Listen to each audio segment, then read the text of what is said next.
Resentment is really one of the nails in the coffin of the divorce papers. And I know that many of you can relate to this. It really is something that happens over time within relationships. And it could be situations where things weren't done that should have been done, things were said that shouldn't have been said. There were disappointments along the way. And over time, we start letting each other down. And as we start letting each other down, it's very natural for us to start stacking up the resentment. And we know in terms of divorce and relationship breakdown that resentment is definitely one of the things that will rip any relationship apart. It's a bit like respect. You lose respect, you lose the relationship. And when we're carrying resentments, what do you think happens with respect? We've lost respect at the same time. So often as we're journeying through a relationship and we are wanting it to be as it was in the beginning, and we just want to return to a place of love and connection, but we don't know how because situations or events or things happened over time or in an instant that built a wall up that made us feel unsafe. And so the resentment kicked in and we lost respect. There is a really powerful way of healing that though. And that's why I'm passionate about understanding mindset and psychology and core beliefs and how to rewire our brain and our nervous systems to be able to heal and return to love. And that's ultimately what we're all wanting. Love is our innate nature. We are love. And anything that isn't within the realm of love is in the realm of fear. And as we bring fear into our lives and into our relationships, it changes and alters the experience we have in this world.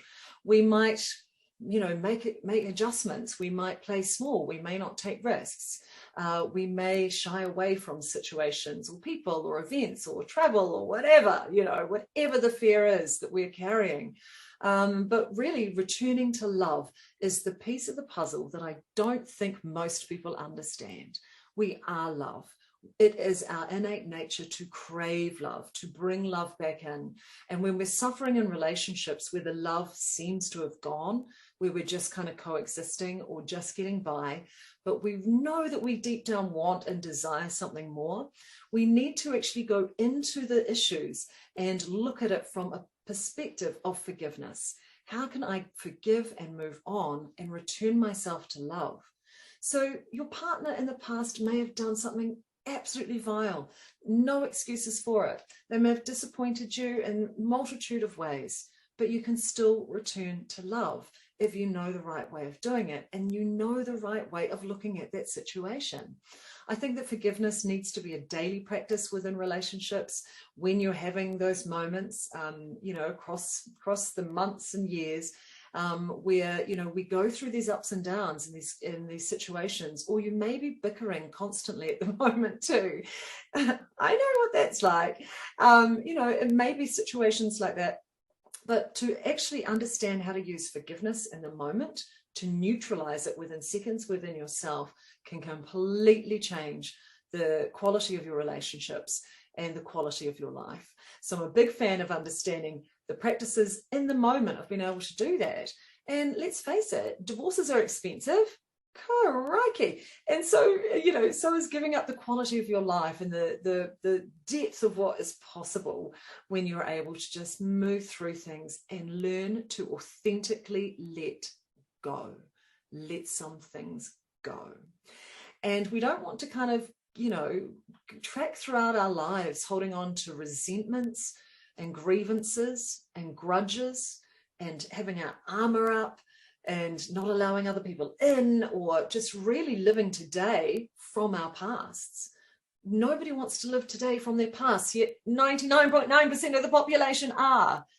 We need to understand how to develop ourselves and our skills within to be able to stay in the present moment, to look forward to a positive future, to not live from that trajectory of everything that we've known before, but be open and positive to wonderful new experiences and deeper love and connection coming into our life in the future.